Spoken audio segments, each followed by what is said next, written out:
Everything's either a core or a max. You're fiber maxing or you're nona coring. So you've heard of this fiber thing, because I saw that fiber maxing is like a thing where you max out on fiber. Which, by the way, how do you do that? You gotta get me more riled up than this. We don't need to always rile you up. We can just talk about things. We don't have to always be in an argument, dude. So the last time I spoke Conway, have we met before? Yeah, I know. You want to have an argument about things that you even... I thought that's what we're here for. I want to get in a fight about sommeliers. That's okay, why I can. Oh my goodness, this is the fight of the... Yes.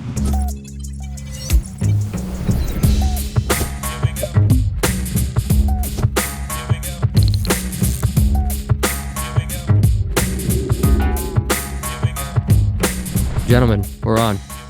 Every week, I feel like you guys look better than me. This week, I feel like I look better than you guys. Really? You've got a nice background, but yeah, I would say your general aesthetic is probably not quite as good as I would have expected. Your beard is quite large today. Like, it feels heavier than normal. It reminds me of when Peter from Family Guy has like the birds living in his beard. You know the crazy thing about it is it just keeps growing unless you cut it, So every week it's going to be bigger.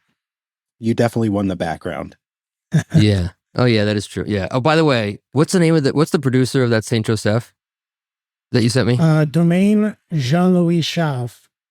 Oh, wow. Like, my next order from you is just a case of that, and that's what I'll take. It is insane. Get your checkbook out. Yeah, baby. Jean-Louis Chave is 17th generation consecutively. You were there, right? You were there last week, right? Yeah. His family's been farming in the Northern Rhone since 1461 consecutively. So it's a little history with the domain. That's crazy. Not this visit, but like 2 visits ago, right before the French elections, he was like, "Oh yeah, last week when I was in Paris talking to Macron," and I was like, "Did you just casually drop talking to the president of France?" And he's like, "Oh, I mean, I've been going there since I was a little tyke pouring wine for the president. It's just family to us." And I was like, "Oh, cool." That's awesome. But it is. That's what I'm getting a case. It's insane. Yeah, so it's 100% Syrah, and he's rebuilt all the vineyards from his family's original estate in Bachasson in the north over 25 years, and the fruit from that bottling came from vineyards that he's restored over the past 25 years. Pretty impressive project. Yeah. Special wine. I haven't had the Côte Rôtie yet, so we haven't opened that one. I don't remember which one you sent me, but... So you sent some notes about today's talk, and I didn't understand the first 5 things, so you're going to have to... All right, well, let's get into that. Okay, Yeah, I'll stop talking about wine. Okay. First of all, welcome. We have a fourth wheel today. Eli. Nobody here has met Eli yet, right? Nope. No. We'll be fast friends. But Eli is, the minute I met Eli, I was like, yeah, I want to hang out with this guy every day. Restaurant owner, operator, but also has built this entire sort of AI infrastructure into his business, writes a newsletter that is followed by many, many, many, many people in the industry about food and tech and other things, mostly just about the industry, but there's probably other things as well. And he's in Boston, so we won't, discredit him for that. But otherwise, Go Boston. Originally from Maryland. I'm not native. Just don't knock me yet. But all right, well, I'm from Rhode Island, so I got really excited. To have a fellow New Englander on the... I mean, I'm 25 years here, so I think I'm honorary. You're a New Englander. You're an asshole. Yeah. I'll be in Boston in February. Well, when the kids are out of school, we're spending a week or like 4 or 5 days in Farmingdale with my sisters. Oh, cool. All right. And then we'll just go around town. So I'll come say hello. And also April, I hope, is still on your radar. And April, that's right. Yeah, right. That's right. I don't have the date of it yet, but... April 10th. I'll send April it your 10th. way. Okay. Yeah. All right. Yeah, it's a AI summit or something at a college. Yeah, BU. At BU School of Hospitality AI conference. Love it. All right. Well, we are a little bit pressed on time today because Matt has a stressful meeting to go to after this, and here's what our options are. So, and Matt, for some reason, you didn't understand the very clear topics that I put in our docket, and I had context in there as well, but whatever, maybe you didn't read everything. So I'll explain it a little bit more. So The first two are because Eli's here. So I thought we could jump into how Eli is using AI in his business, which I'd love to chat about, as well as a use case for meta glasses, especially in the kitchen, but there's other things. I put the fiber boom because apparently fiber is like the new protein.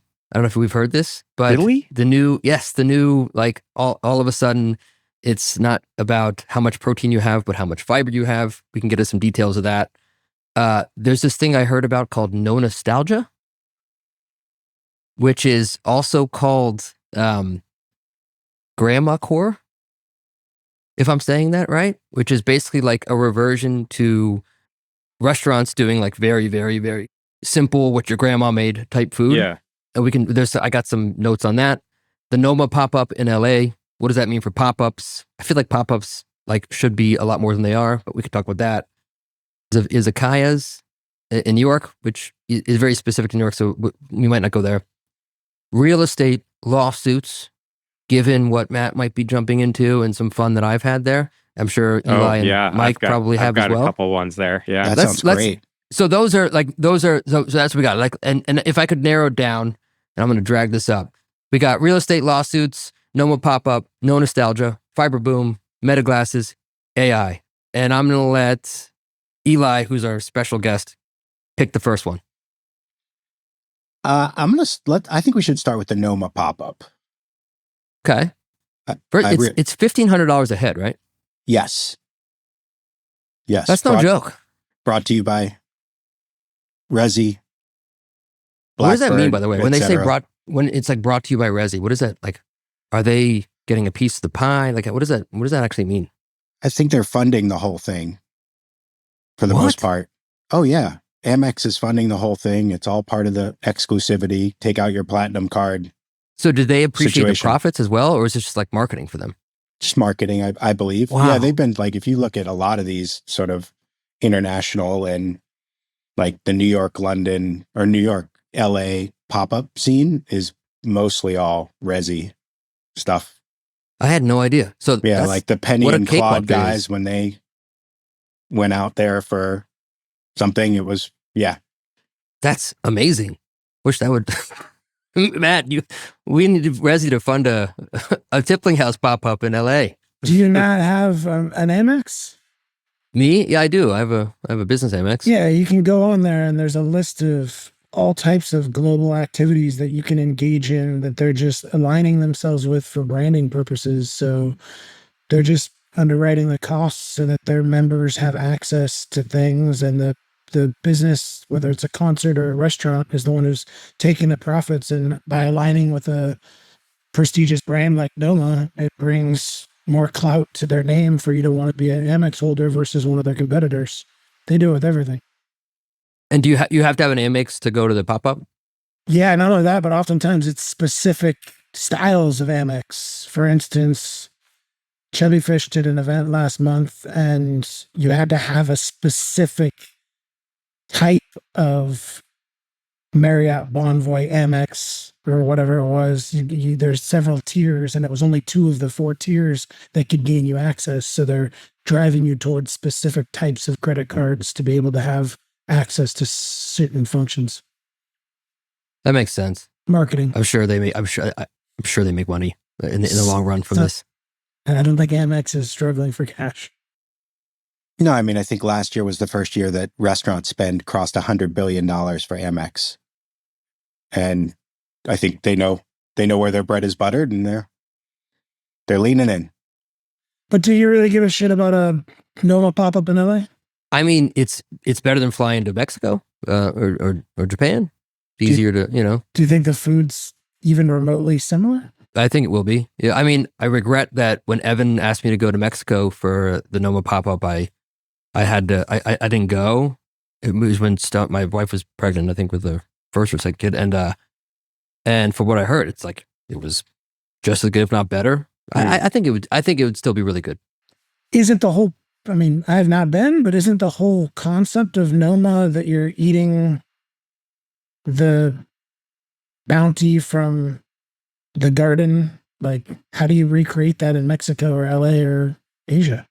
Well, you get the bounty from LA or the bounty from Mexico. Doesn't that change it from being Noma? No, I don't. I think that the concept is to leverage everything that you have around you, and a different a new paradigm of how to think about how to use those ingredients. And I don't think it's specific to Copenhagen. I think that's just. This is why I wanted to start with this one. I think it's just kind of like Noma. Noma is no longer a place, Matthew. It's a state of mind. Sure. Yeah. And that's what you're paying 15. And that's kind of what I was asking. Is it a thing or is it a place of mind?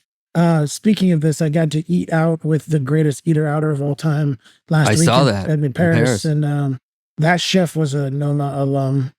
Evan definitely expressed a little bit of whether he should have been flattered or embarrassed by the conversation. I let him know that it was definitely a flattering comment for him to be such a prolific diner outer. I sent him that clip. He did not say anything. But I think more importantly that we haven't discussed is that I am fully aligned with Chef Colicchio. All right, no, we're not getting into sharing. We're not doing that again. This is it. Let the internet speak for itself. But you're like 1% of the population. I'm in good company. Eli, I don't know if you heard this, but and I don't want to go this rabbit hole, but Matt doesn't share at restaurants, and he doesn't like it. And yeah, I listened. I heard that one out, and I think it to each their own. And I think different meals, different approaches. But I think being I only share or I never share seems like an odd extreme to run to. Yeah, I would. In general, that's a good way to look at it too. So we're agreeing that Noma is a state of mind. It's become bigger than the restaurant.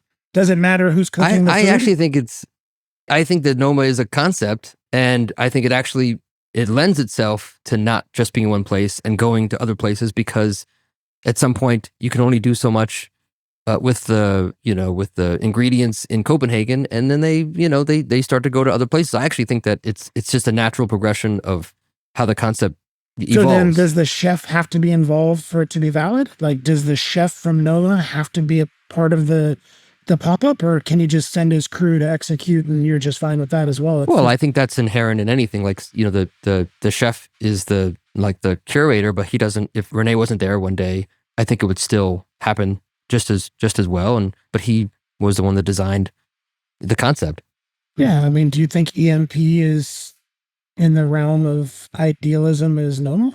I think it's a little. I mean, I haven't been to EMP since Will left, so I don't know if it's the same thing. I think that at that time when you have that experience and they bring the old, encyclopedia with the Waldorf Astoria recipe and they make it in front of you, and it's all those kinds of things like that. That's something that is a concept that lends itself to going to other places. I think just creating food that is delicious and innovative in its own is maybe not something that makes sense to go travel the world with. But I think when a concept is truly unique and tangibly its own thing, I think it can lend itself to travel, unless the whole point of the concept is New York pizza and that's it. Well, Daniel Oon opened a pop-up here in Charleston for a year. I don't know how much time he's spent in the restaurant, and so it begs the question, does the pop-up matter if the person behind the concept isn't actually executing the concept? Does it make sense to spend $1,500 to purchase somebody else's name? Even if that name isn't a part of, and again, I don't know how much Chef is actually here or not. I'm just surmising of the idea. Do you want to go spend $1,500 on a pop-up for a chef to send his sous chefs to go execute food that's not from the food they're used to be working with? It seems a little forced for me. How is that different than any other? Yeah, how's that different than any other chef who owns multiple restaurants who doesn't cook every night? Exactly, $1,500 price tag. But still, he designed a concept and an approach, and he's trained people to do it, and he has a whole ecosystem around of people that are part of it now. So then I guess you're making the argument that you believe that all restaurants that are licensed by chefs are as good as the restaurant that they're actually working in. I think that's a pretty. I think that if they're take. if they're doing it right, then yes, absolutely. Name that list. I'd love to hear it. You think? I mean, anybody that scales, that understands how to scale a restaurant, if it only works if the chef is there, then it doesn't work. That's what happens when the chef gets sick, or the chef has the difference would be like a Jiro or something when it's his whole life and it's just him and he goes in there every day. And the point of it is that, but there's not many of those. Agreed. And I think most restaurants are intended, I mean, if it's a single thing and that's all you're going to do, fine. But that's also very constricting for a chef. The beauty is when you can actually like take your vision and then, help marshal a whole team to do it the way that you envision and then scale that thing. I think there's something beautiful about that. But if the expectation is if they're not there, it's not the same, then actually I don't think they did their job. If they have restaurants at scale. I mean, I think that you're accurate with your assessments, but I also think that most chefs' strengths are usually in scaling and training. Therefore, which is why their creativity, like if you take a Grey Kuntz restaurant in Singapore that he wasn't involved in versus the one that he was coming to every 5 days a week, to conflate that they might be even close to the same restaurants, I think is bizarre. But is it operated by his team or is it just licensed? Is he licensed the IP? I mean, those are two very different things.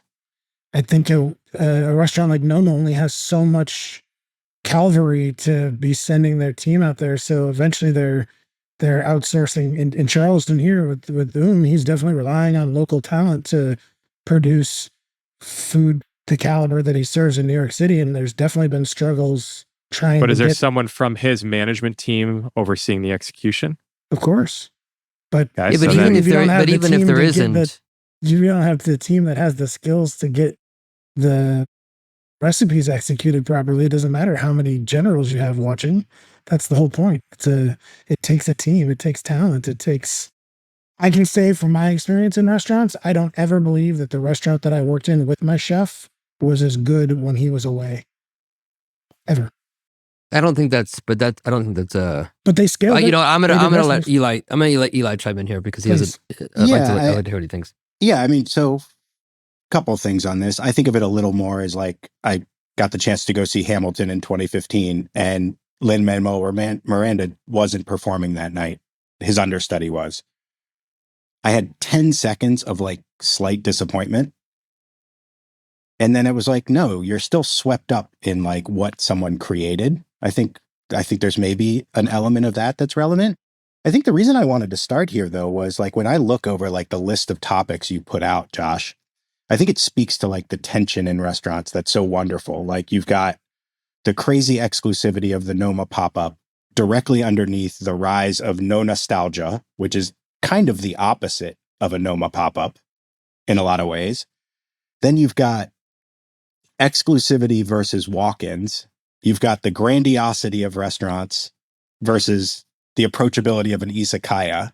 Like, I think there's just something really fascinating about, and this has always been true with restaurants. Like, if you go back to like the 70s, you had, at the same time, you had FedEx launching in the early 70s and the Chez Panisse movement.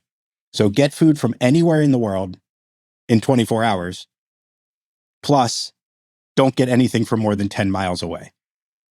Like, this tension, I think, is a really cool part of the industry. It didn't strike me until you actually started listing them, just like how diametrically opposed actually some of these themes are to one another.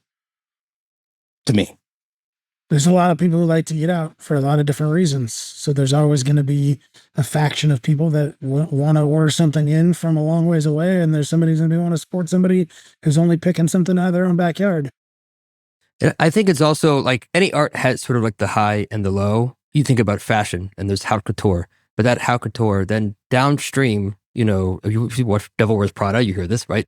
That color and that pattern was thought of, with the utmost of intention and, intentionality for what that should be and the fabric and the size and the look for this thing that probably costs thousands of dollars that 100 people will wear. But then fast forward 3 years later and it's in Target, with a very similar pattern and everybody in the world has it. And you kind of have to have both, right? One informs the other. And I think what's interesting is now it actually is a lot more circular than it was before, where there are things that are happening at sweet green or something that we're learning, oh yeah, that's interesting to do at scale. What if we did that, with, or I think about like Gladys or Park hot dogs or taquitos. You're like, here's a simple thing that works really well that everybody loves. What if we elevated it? Yeah, I think Starbucks sous vide egg bites always struck me as like the downstream of Thomas Keller. Yeah. Like, would you have had one without the other? I don't know who came up with the name No Nostalgia or Grandma Core, but really? Like, it's just simple food. Isn't it always a thing? Like, red sauce joints have existed forever. Like, this seems... There was an article, I think Yahoo put it out, and it was just like ranking restaurants, and it chose Chisiamo as number... Did I say that right, by the way? Is it Chisiamo? Technically, yes. Which is not necessarily like, simple. Obviously, they do it like, pretty incredible food, but is this really a thing, Grandma Core? Or is this like another term that we're coming up with for things that have been happening forever? Everything's a core. Yeah, Now, exactly. Everything's either a core or a max. You're fiber maxing or you're nona coring.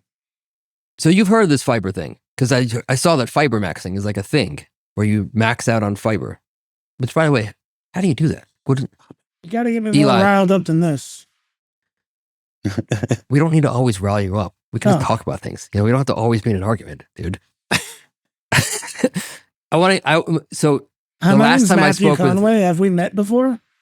Yeah, I know. You want to have an argument about things that you even... I thought that's what we're here for. I want to get in a fight about sommeliers. That's okay, why I came. Oh my goodness, this is the fight of... Yes. Okay, did you hear, Eli, I don't know if you heard when like we were trying to compliment Matt on like the hospitality approach to sommeliers, and he just kept, getting offended that like people know just as much about wine because of AI. It's like, dude, just chill out for a minute, And no, they were trying to tell me that we're replaceable by a fucking robot. That's what they were trying to say. No, nobody said that. Nobody said that. Mike, can you please back me up here? Nobody said. I think what we were stating is the knowledge, just the actual the knowledge could be potentially replaced, not the entirety of the. Oh, just that the knowledge is a commodity piece. The knowledge is actually a commodity. Yeah, and becoming more of a commodity. Well, I wasn't actually.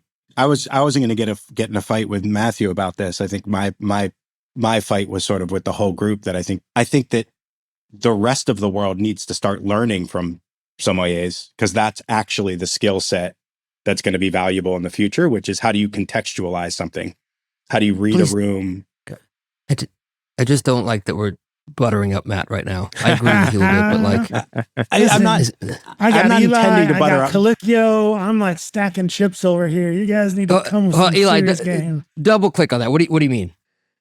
I mean, if you think about, so yes, it is true. Going back to the days of Google, I could look up a wine and find the knowledge about, or the information about it. Like I could learn that Jean-Louis Chauve is a 17th generation continuous producer just by going to ChatGPT. But I think part of what I loved about that conversation, but I think you need to extrapolate it. Everyone needs to start to extrapolate sort of what a SOM does to other fields, where it's like the knowledge is the commodity. How you make people feel in engaging the knowledge is ultimately where the product is and where the work is. And like, whether that's doctors or lawyers, like it's how you contextualize the knowledge and make someone get the most from the knowledge or feel like they got the most from it, that I think is a really unique skill sort of the somification of everything. Isn't that just sales though? I don't necessarily. Somification, I love that. I don't like that we're complimenting Matt right now. I love the fact that you brought this guy on. Somification? Like, all right. This isn't me. This is actually, there's a guy, Sangeet Paul Chaudhary. He wrote a really cool book called Reshuffle about the skills that are going to matter over the next 50 years. And he actually has a really cool paragraph about sommeliers. And he has reshuffle. Reshuffle, yeah. And he touches on food stuff every once in a while through the book, but just as sort of like a means to an end. He doesn't actually go very deep on it, but it got me thinking a lot about like, all right, Matt, cover your ears because your ego clearly probably can't handle this, but like maybe we all need to be SOMs in our areas of expertise, because our expertise in and of itself doesn't really matter that much anymore. It's how other people experience it. Yeah, that's fair. By the way, I think Matt might be frozen, which thank gosh that he is. I don't think his ego could have handled that. Yeah. Well, while he's getting back online, I do want to talk about real estate lawsuits because I think it sounds like we all have some horror stories there. But since Matt is, and he's heading to one soon. Oof. Eli, it would be interesting for Mike to hear, I know, but could you share a little bit about like what you guys are doing with the meta glasses in the restaurant? Yeah. Sharky cut me off because I was starting to get compliments. Yeah. First of all, I didn't do anything. That was karma, like cutting your internet because you didn't need anymore. It's a one-off thing from a couple people that have bought them and have found cool uses for them. So like one of our chefs, it is a really great tool for recipe development, interestingly, and training. So like if you think about, you're sitting there with gloves on, you need to take notes about whether something needs 80 grams or 90 grams. And you want to take a picture of what you're doing so that you can put it into Mies. Yeah. No plug needed there, but like that's how he's been using it. I think it's some really cool ways. In terms of just hands-free content creation. And like, you see what's his name? Kenji Lopez, whatever, with, a big camera strapped to the top of his head in videos. And yeah. But it was interesting to see how he was doing that and then sort of recapping and narrating recipe development and then just having it sent to him as an email. Mm-hmm. Yeah. I think some of the stuff around translation that's happening with meta glasses and AirPods is going to be pretty revolutionary for this industry. Once it gets a little more real time, the delay on it is really just challenging right now, but I think that gap will close fast. But yeah, it's all kind of part of an overarching, I'm a big believer, Josh knows this. I think if we're going to plug every aspect of the restaurant into AI in some form or another to the best of our ability, because I just think the economic pressures. What is the highest impact thing happening for you right now that you are plugging into an AI, or I know you use Cloud a lot, but what's the highest impact thing happening right now for you? Throughout our history, the highest impact thing was definitely like the reorganization of the line in Fenway at our Fenway location to decrease ticket times. That was like gigantic. We were able to sort of 75% reduction in ticket times. Wow. How did you do it? If you could TLDR, like what you did, because it was really, it was wild when I heard this. It's like, this is brilliant. Yeah. So it was just, we were having a terrible service. We were running 40-minute ticket times for a Red Sox game, comping a ton of food, and just went back on the line and started taking photos, taking videos, and then put KDS data, order data, images, and video into Claude and basically prompted it with what the fuck happened. And after a little bit of back and forth and some conversation with the line cooks, it was sort of like, the cooks are crossing way too much. You need to figure out how to stage tortilla wraps for breakfast wraps better. Why, given that this is such a low item on your product mix, why is it so easily reachable by a cook and they only have to make it 3 times in an entire brunch service? Did it suggest actual placements? Did it create like a DWG file? Like how did it actually, like, it what were just the conversation? outputs? This was June or July. So like, I think actually some of this stuff is moving so fast that I think what it would do now is different than what it did in June. So this just was basically a conversation. This was a conversation. Yeah. But you gave it I think I did give it a picture of the sandwich top, and then I think it may have ended up creating an artifact. I can't remember off the top of my head, but I think it ended up creating an artifact of 9 pans and 6 pans and third pans, or what it interpreted to be them. So, but now it's much more at sort of the senior leadership level of like synthesizing information across the restaurants, meeting notes, one-on-one notes when appropriate. It's really sort of in the spirit of, we have these 2 acronyms at the restaurant. One is BITE, bring it to everything. And the other one is FAILS, effing around is learning stuff. And that's how we think about AI in the restaurants, is like our team, especially at the managerial and senior managerial level, is just really has embraced bringing these tools to everything. It's fun. It's a lot of fun. Yeah, it really does need to be top down too. Like it has to happen, like people need to see it happening up top, and then it sort of trickles down. Do you think, I have a question, by the way. So you have like four locations, is that right? 3 locations of Scheiber. 3 locations. And Matt, has a killer wine bar, restaurant in Charleston. Do you think that Matt can have the same, like similar high impact things given, if he deploys some of this into his restaurant? And if so, what do you think it would be? I mean, my knee-jerk reaction is yes, simply because, like, if you put the most powerful machine ever built in a restaurant, I think it can have impact if the people running it are open to it. I don't know enough about Matt's spot to know, guessing by the amount of wine that he has behind him, that it's a fairly wine-centric restaurant. Good guess.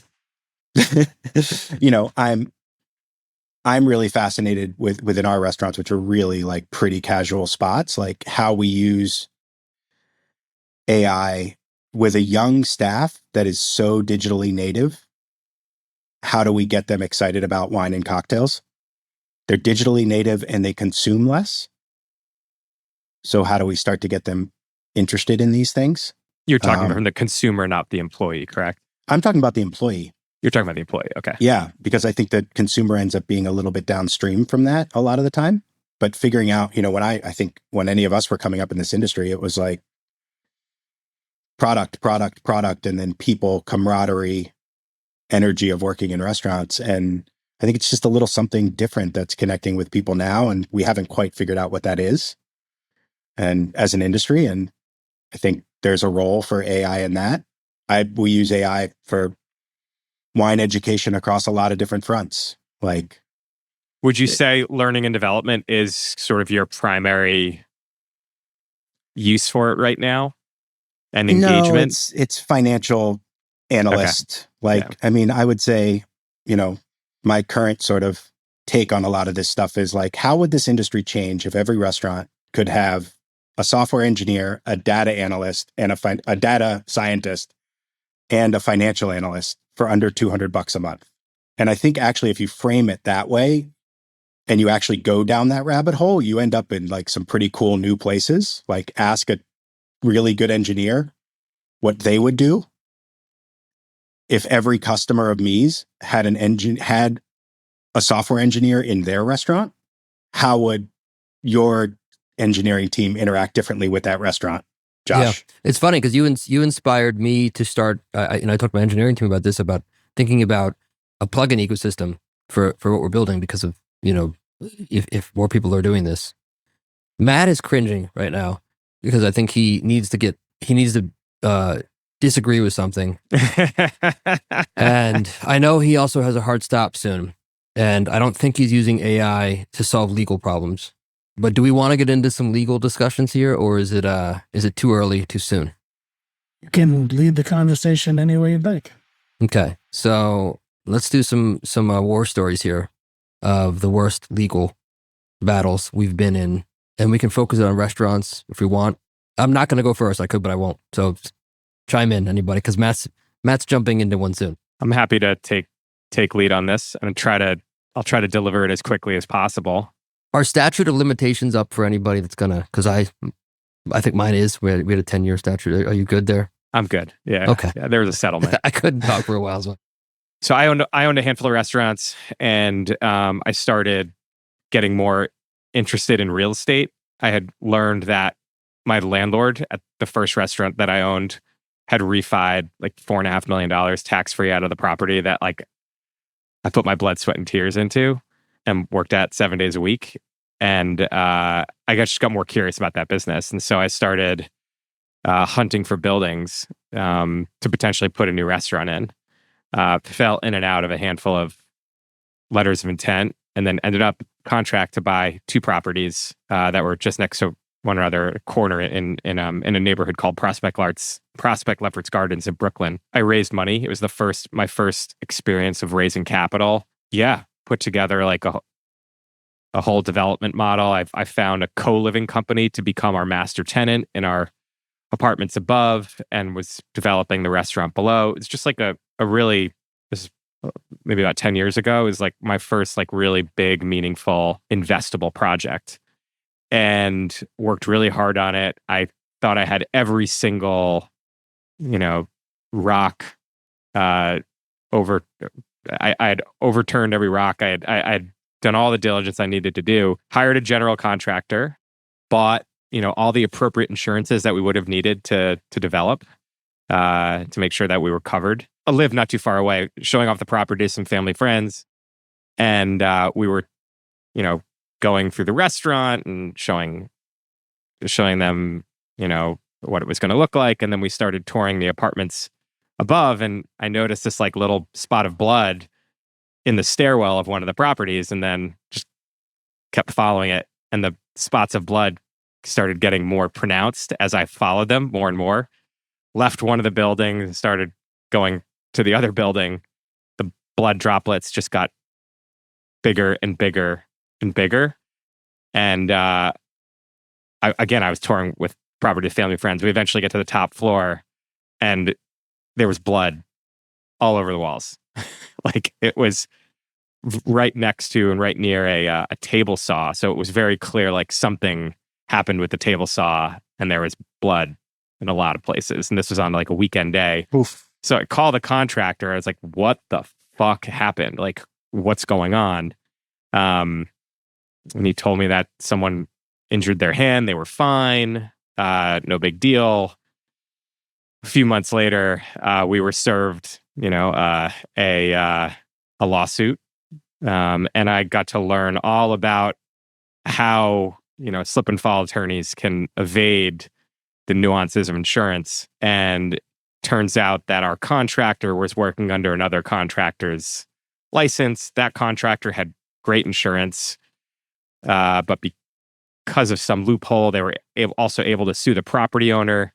Ended up in a really, really horrible legal battle that like ultimately settled for really not much money at all, but like damaged several relationships that I had developed over many years, and it caused like a really big, really big, headache and heartache in my real estate / development career. So tough stuff, but glad it's over. I thought you were going a different direction with that, but me too. I was that's, waiting for the dead body at the top of the stairs. yeah. I'm gonna go very fast just because I want to hear Matt and Eli's. But like I had a restaurant, a second location of a restaurant, third location of a restaurant that was waiting on TI. Everybody knows what TI is, tenant improvements. And the landlord, who's like a development company, like was slated to do like $500,000 in TI for us. The building was one of the oldest bars in New York City on Bleecker Street, and it was just we had to basically gut the whole thing, and it was a way more build up than we would have ever done for the restaurant. And a year later, they still had not done any of the work, and like we had already signed the lease. So what a dumb mistake. I said, okay, I'm just gonna have my GC start doing all this work, and you're gonna pay us back. And they said okay. And then we opened, and they just didn't. And then sued us. Then they sued you and said, well, we know that like you can't afford to go to court, so we're just gonna sue you. Like I was like, I'm just gonna leave this lease. It doesn't make any sense. We got sued for them not paying us, and we had to settle. Oh, that's it. Matt, where are you going? I'm what curious are you doing? to hear about you were a little bit cryptic. Tell us what's going on. I feel like Eli should go first. Okay. I don't have a lot on this front. I have to say, like, I've had generally pretty good relationships with our landlords. My legal troubles that I've had in this industry tend to be more like, I'll be candid about employee? it. Like it's employee, employer. Employee, employer. Oh, I've had those too. Yeah. Yeah. And it's, there's always, you learn a lot from it. I think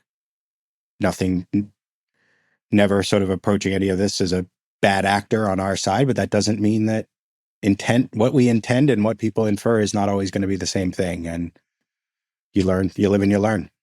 Yeah. Dude, I had an employee once, first day on the job, we had like a wine bar thing on the rooftop of Brooklyn Bridge Park. And first day on the job, they were like a counter service person. They drank like 3 or 4. We had that wine on tap from, I forgot the name of the company, so it's the G. And they just drank like 3 glasses of wine and then walked off. that was like within the first hour, and then applied for unemployment and got it. I tried to sort of, fight it, say, no, what do you mean? Like, there's no way, like, clearly you're not going to get unemployment. Like, here's what happened. And they won. Still got it. Matt. Former or current?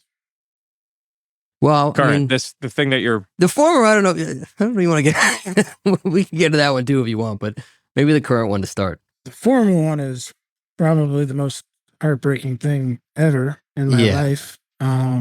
Current, I signed my lease at Tippling House that came with 3 parking spots in downtown Charleston, which is very coveted shit because they do parking variants down here. So Chubby Fish and Chez Nu and Vern's, none of these hugely popular restaurants have any parking for their guests. So it's left up to Ubering and street parking, and there's very limited amounts of it. So 3 parking spots are extremely valuable. And my landlords don't have an address in the lease for the exact location of the parking spots, but they verbally assured me that they would be in a place where I have been using for 4.5 years. And last summer, they informed me that they're leasing the lot to another group across the street for a 100-year lease.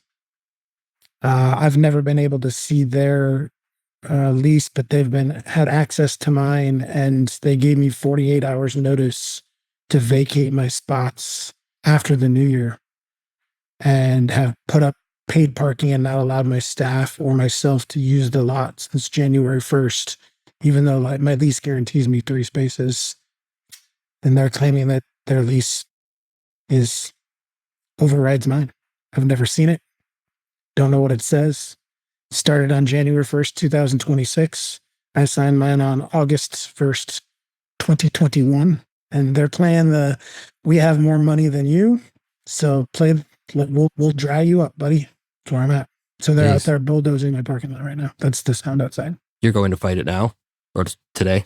I'm a man of principle, and I know what is right and what is wrong. And I don't have the money to get into a drawn-out legal battle. However, I'm not going to go down without swinging. So I know what my rights are as a leaseholder, and I know what's right and wrong. I'm going to use every resource that I can to stick up for myself. We'll see what happens. Do you want to talk about the other one? Previously, I spent 14 years working for a restaurateur that became a partner of mine about halfway through that. And it was one of my best friends and considered family. And during COVID, misunderstanding and disagreement about my departure that led to a very unfortunate breaking up. And I have not spoke to them since. 14 years of my life, the people that I met, nobody said a word to me, just cut like in a day. Obviously, we don't need to talk about who it is, but was there what was the misunderstanding that, were you required to do certain things that you didn't do? Were they required to do certain things that they didn't do? Were you not allowed to leave? Like, what was the sort of premise of this breakup? The new partnership that they brought in during the tough times during COVID didn't value my ownership as anything because they claimed the company was worth nothing because COVID had drained them. Therefore, after 14 years... So there was a new formation and you were not considered part of that new formation. I'm the one who brought the new formation in to save the financial ruins of COVID, and they weren't willing to value my written ownership in the company because they said it was worth nothing because COVID had ruined the valuation of the company. So after 14 years, they expected me to kick rocks. It never went to a lawsuit. We settled. Oh, it never did. I'm unable to speak about the settlement. Yeah, it's fine. It's fine. Yeah. It was to have 14 years. I mean, I worked 6 days a week, 12-hour days for 14 years of my life, building a team of people that I was extraordinarily proud of. Many I still consider friends, but the group of people associated with ownership and my familial aspect with my partner have not said a single word to me since the day we signed the deal 5 years ago. Not one. It's tough. Yeah. It's more, yeah, obviously there's a financial component to it, but it sounds like you're more torn up by the emotional work that you did over the 14 years and how those relationships are just... I prevailed in settlement. It was the senseless destruction of relationships over such a nominal amount of... Yeah. I do give a lot of advice to restaurant managers and sommeliers and chefs about how to structure deals. And I've thought about writing a book about it. I think the restaurant industry is one of the few places where we don't value contracts, where we dangle carrots and say, oh, if you stay with us next year, we're going to open another restaurant and you'll get this. And it's commonplace in the restaurant industry more than any other industry that I'm familiar with, where, even if you just look at what happened during COVID with furloughs compared to other types of companies ripping people's health insurance away, the types of things that happened during that time to the restaurant industry that didn't happen to people who were selling vacuum cleaners or used cars or any other type of commerce in America. I think restaurant people, even at the highest level, I know two people who were executive management for $100 million restaurant companies that got kicked out with 2 weeks health insurance, not even 2 weeks pay. That didn't happen to most people. It happened to a lot of people, but huge percentage of the restaurant industry.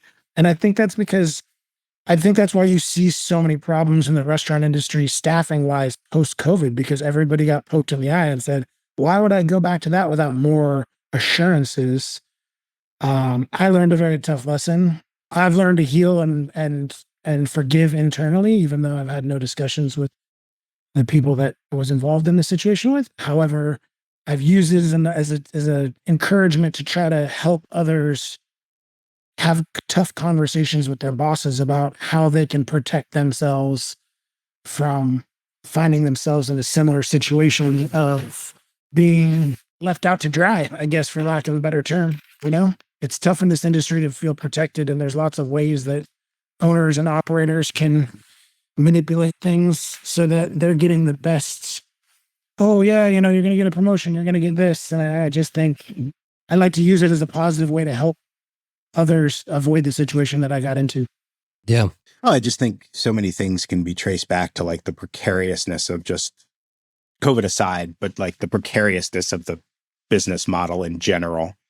Like that doesn't excuse that type of behavior and at all. There are so many things that end up happening downstream, even with good intent, that when we open a new restaurant, you're going to get this or you're going to get that.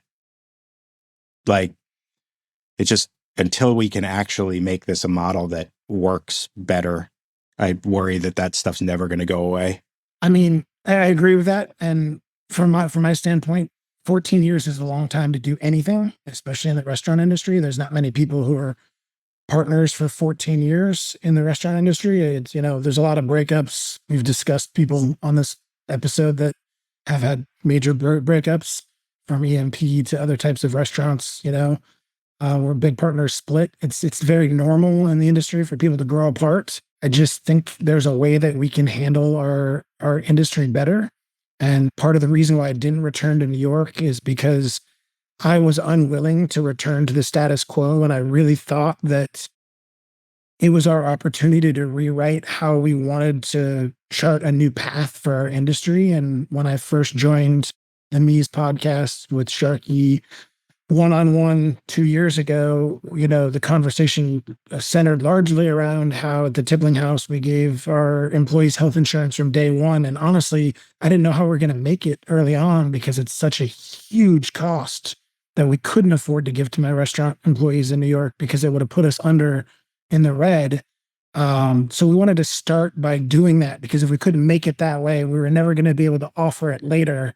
And it was really hard in the beginning, but we did a lot of things that I think were probably not possible to be successful in a large operation. We're very tiny here. So that definitely benefited us. I'm not on a soapbox preaching that anybody could do what we've done here. I just refuse to think that after what we saw during COVID, that we're just going to be like, all right, let's just continue going back to,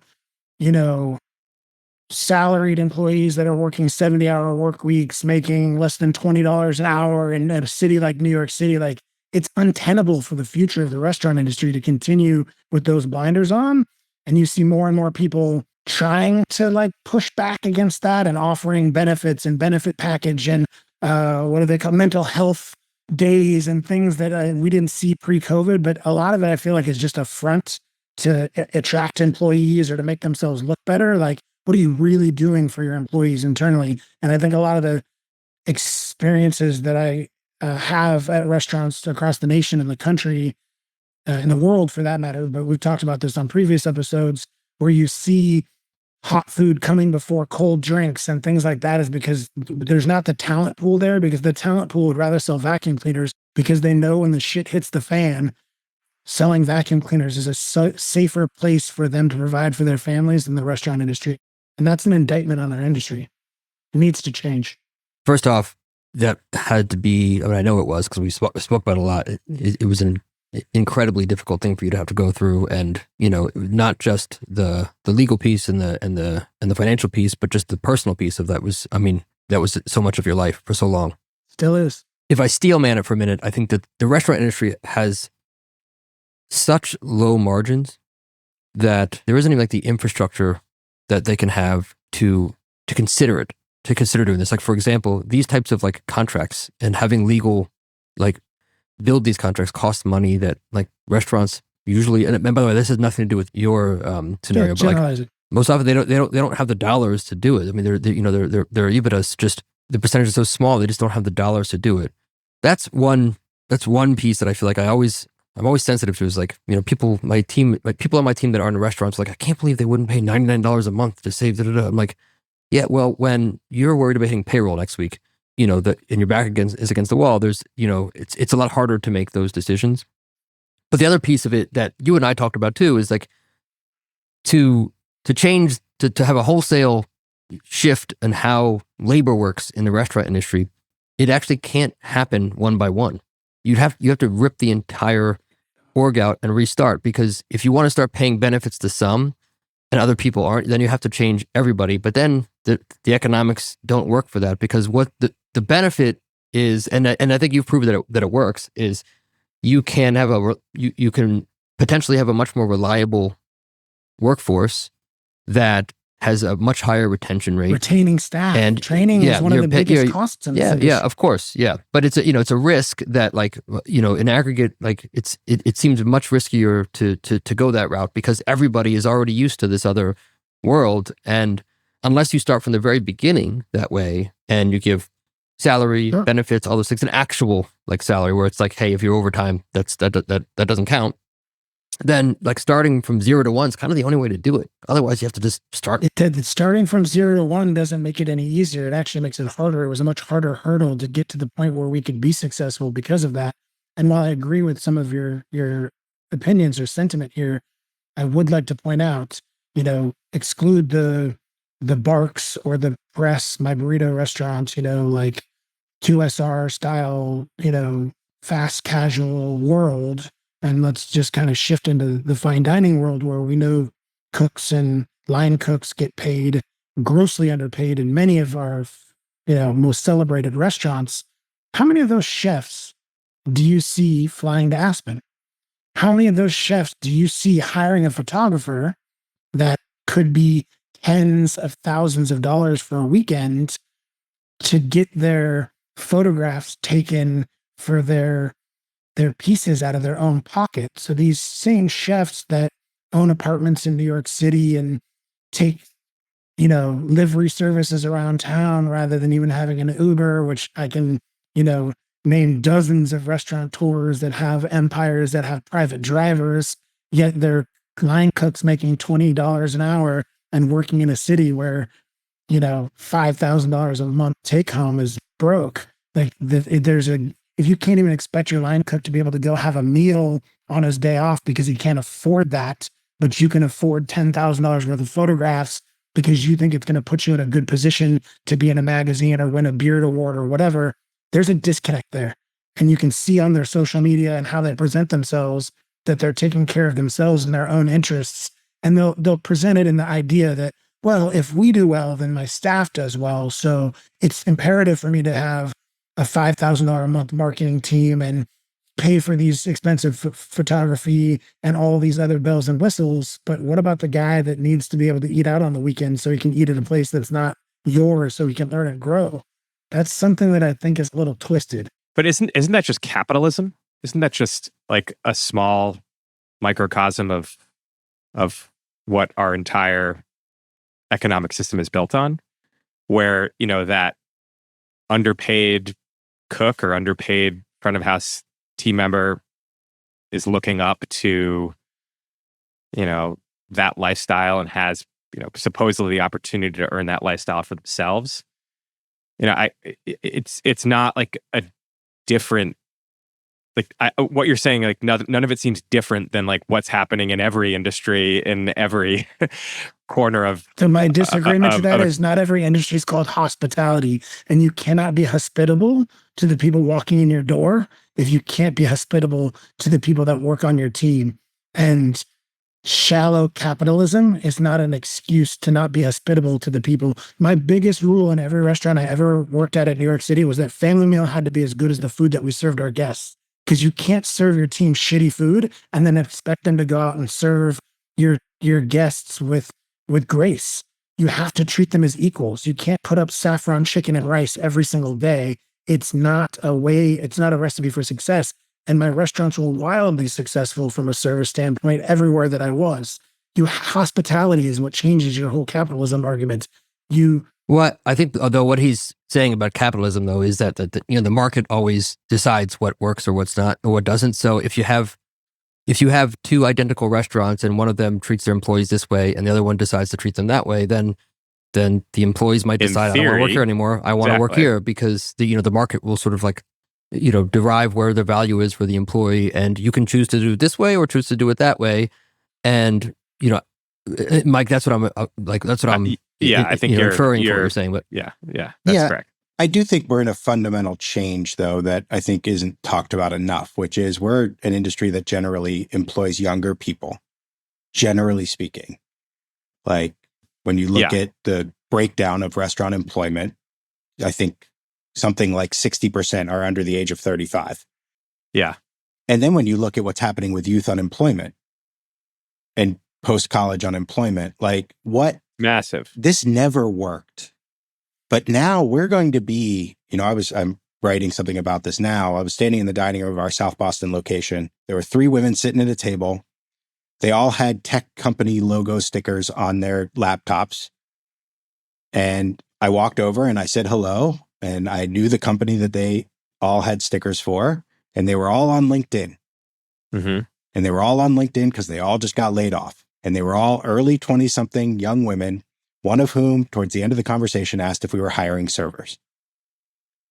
I love that. We are about to have a wave of people coming into this industry out of necessity, I believe.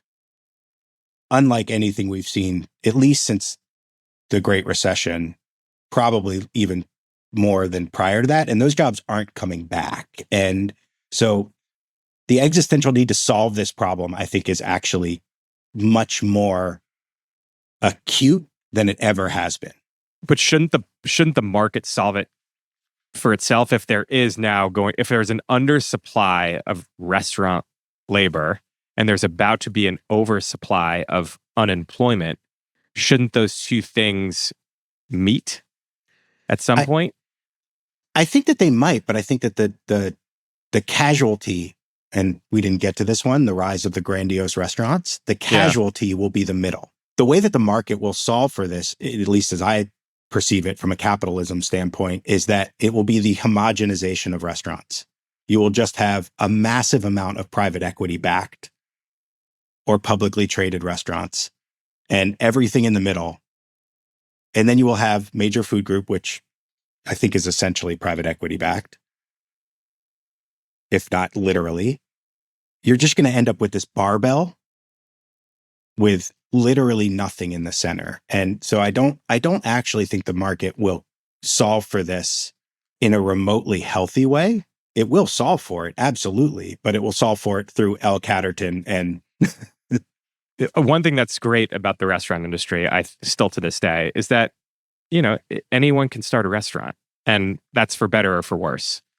It's why, you know, the old adage of what is it? Every 90% of restaurants go out of business in the first 5 years. Well, most of those restaurants are started by people who had never opened a restaurant before. So to say that there's going to be like a glut of professionally managed professional capital behind them, I think it's overlooking the fact that like anybody can still start a restaurant.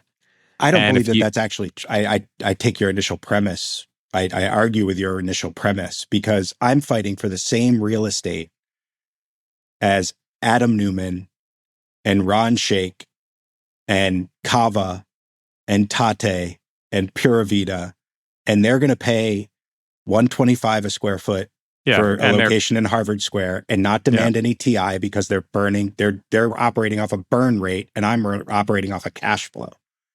It's a good point. I don't think anyone can open a restaurant anymore. But that's Class A. That's Class A retail, right? So those are like that's also most where if you want to do volume in restaurants, you need that kind of. Typically, you need that unless you're opening like a destination spot, which is very expensive to open anyways, and probably the people that are like anybody opening a restaurant are not that anyways.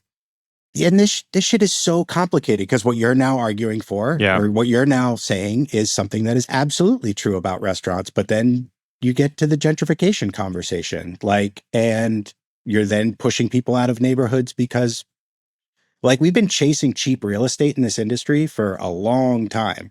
Bushwick didn't become Bushwick. It became Bushwick because someone went out looking for the cheapest possible real estate they could find to run a shitty economic business.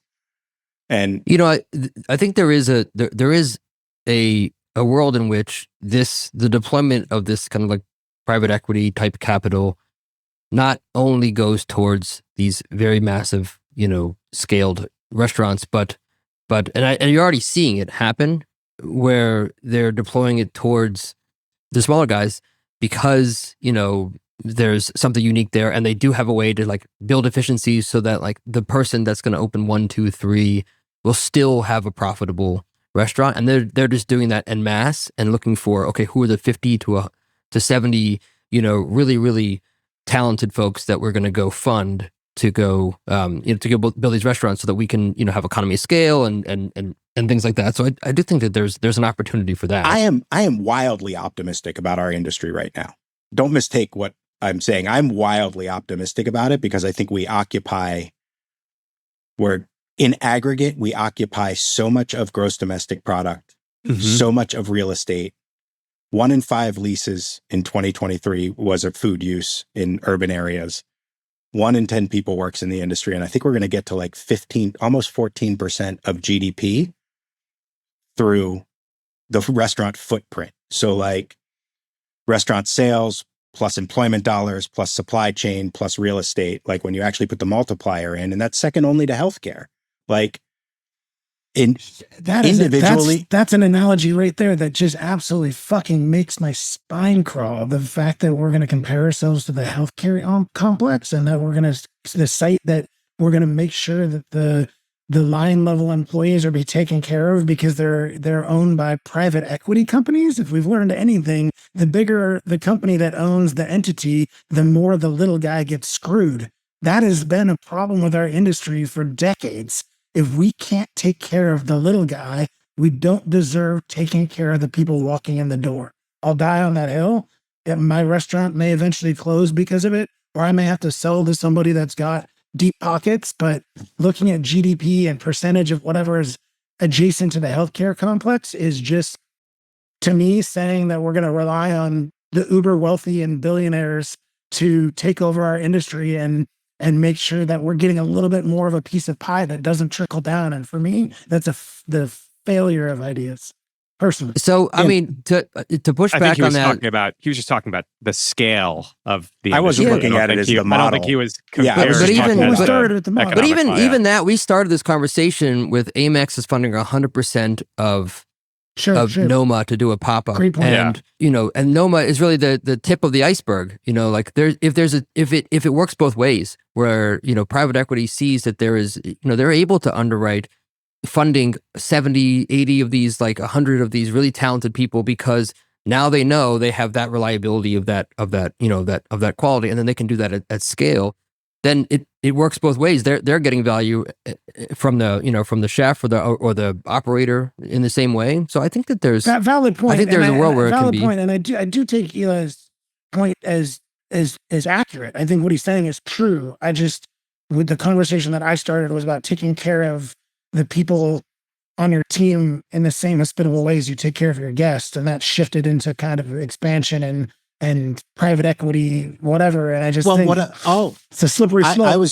I think we're actually more in agreement with one another than maybe I'm articulating, which is like, I just think that there's an existential need to address these problems as the impact of the industry gets to a point where, oddly enough, by being so fractured and so small, in aggregate, we're becoming too big to fail. And it's just a matter of how we don't fail. Is it because we don't fail because of private equity and homogenization of the restaurant industry? Or is it we don't fail because we can actually have a healthy spectrum of across, not a barbell, a healthy spectrum of restaurants in a healthy way? I think we're actually largely in agreement with each other, Matt. I like that. I thought what you were talking about was when we started this was how much more labor there's now in the workforce available. If you look at the Mag 7 in aggregate of all of those of Amazon, Facebook or Meta, Microsoft, they grew their in $2 billion in increased revenue. I think it's 200 billion in the last year, of 200 billion in additional revenue over the last year of additional revenue, right? About a 36% increase in revenue year over year. Their employee count increased by 1.6%. Microsoft has grown $36 billion in revenue year over year, zero increase in employee count, right? So the efficiencies, which is great for them, right? So they're building all this efficiency with AI, which means that there's a ton of labor that, to your point, are sitting down on their computers looking at LinkedIn that are looking to work in restaurants because there's not as many jobs in the tech space anymore.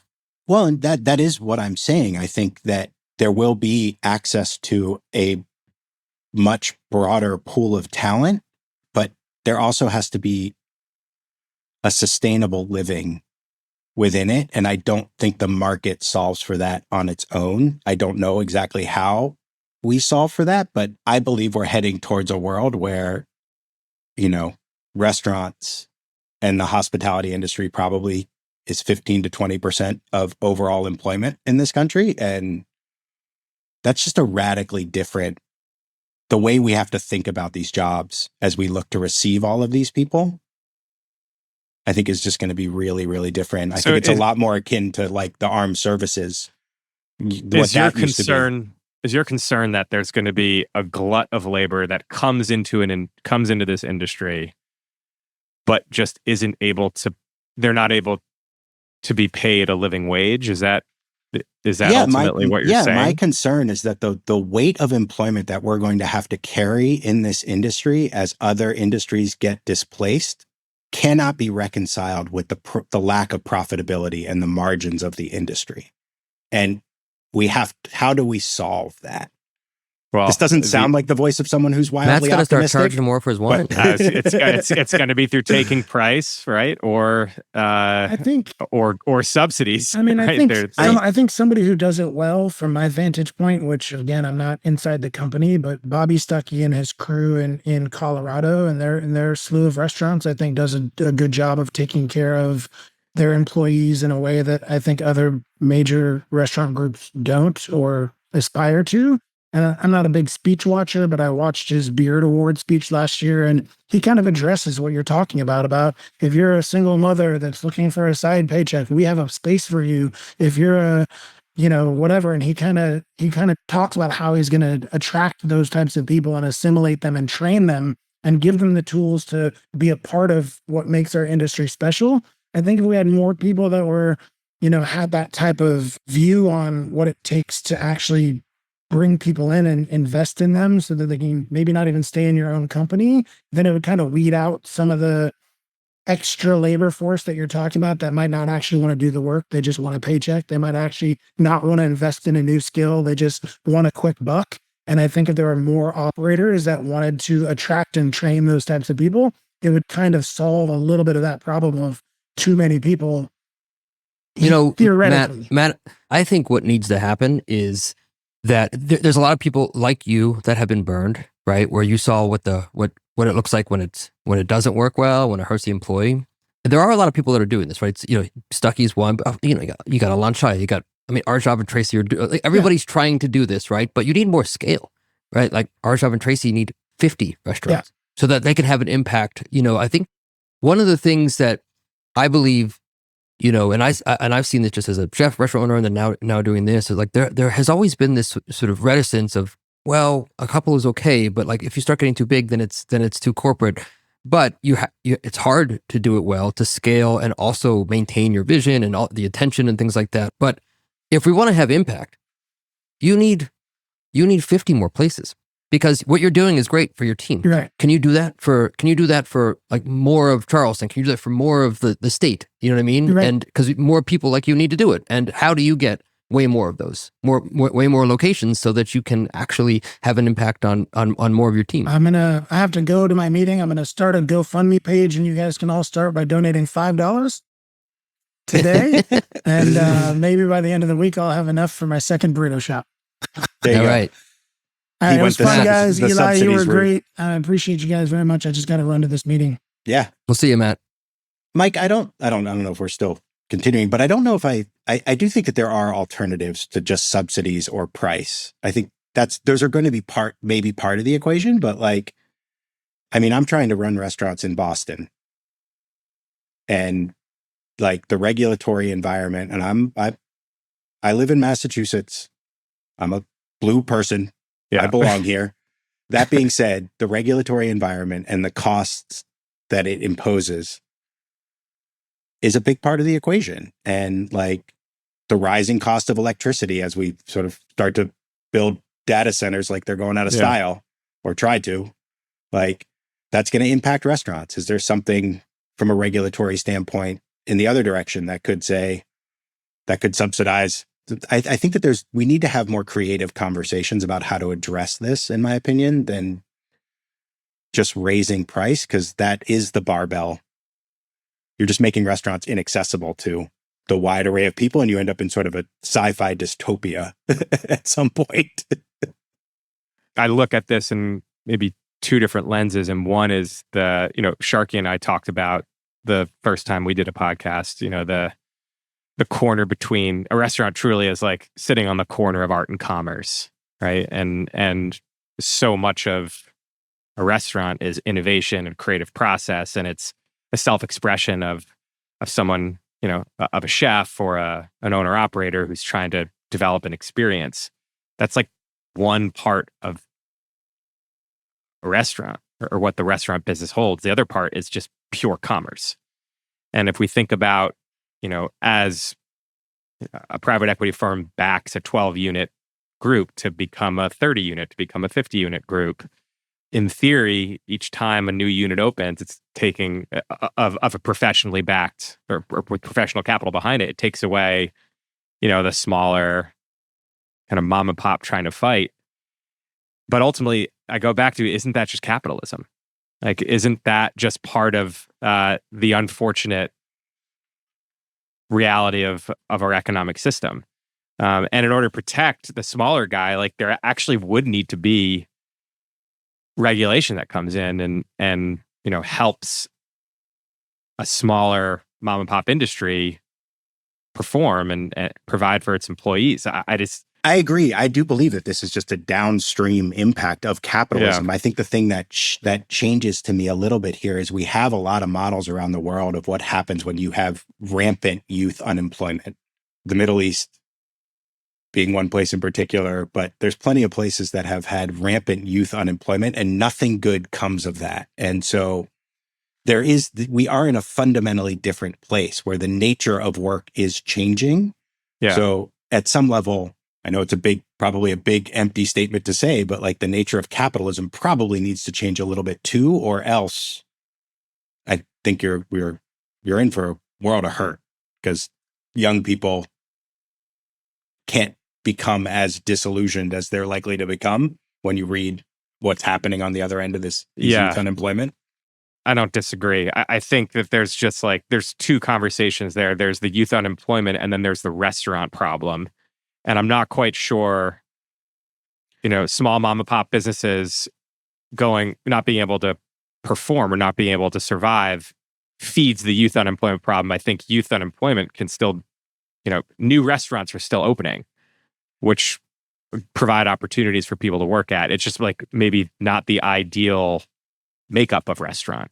Yeah, and to me, the connective tissue there is that these are durable jobs, generally speaking, whereas other jobs, the lower rungs or the low rungs of the white collar workforce are what's getting completely hollowed out. They're getting completely hollowed out. Yeah. Whereas restaurant jobs, similar to, home healthcare and things like that are really physical embodied work, are very durable jobs. Yeah. And so just, you've got a deficit in one place and a glut in another. Yeah. So, well, can we end on a higher note? Yeah. Anybody have a suggestion on what that should be? Back to no nostalgia. Back to no nostalgia. Well, is it no nostalgia? Isn't it just part of this cycle where, you've got a period of time that is really celebrating? It's not a thing. It's not a thing, right? Yeah, it's been here forever. Yeah. I think the high note is that I'm stoked that Eli came on, and you just got to come on again, because this was fun, and we didn't touch on 12 more topics that we should. But this was awesome. Well, thank you for having me on. It's always a fun conversation. Yeah, and I'll probably see you in February, and then I'll see you again in April. Yeah, and you text me when you're in town. Yeah. Oh, by the way, this is a plug, by the way. I'd love if you guys could check out, I launched this thing called Scaling Up, and it is, it's a newsletter, but it's also a blog. I'm writing some more, and the podcast is on there, some recipes and things like that. I'd love if you could check it out.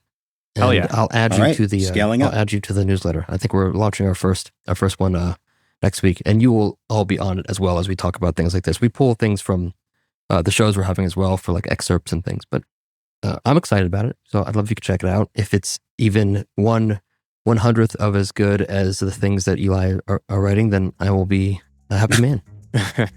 Eli, it was great to meet you. Nice to meet you as well. Yeah, I've heard a lot. I've heard a lot about you, and it's nice to finally connect. Great to be here. Thanks, guys.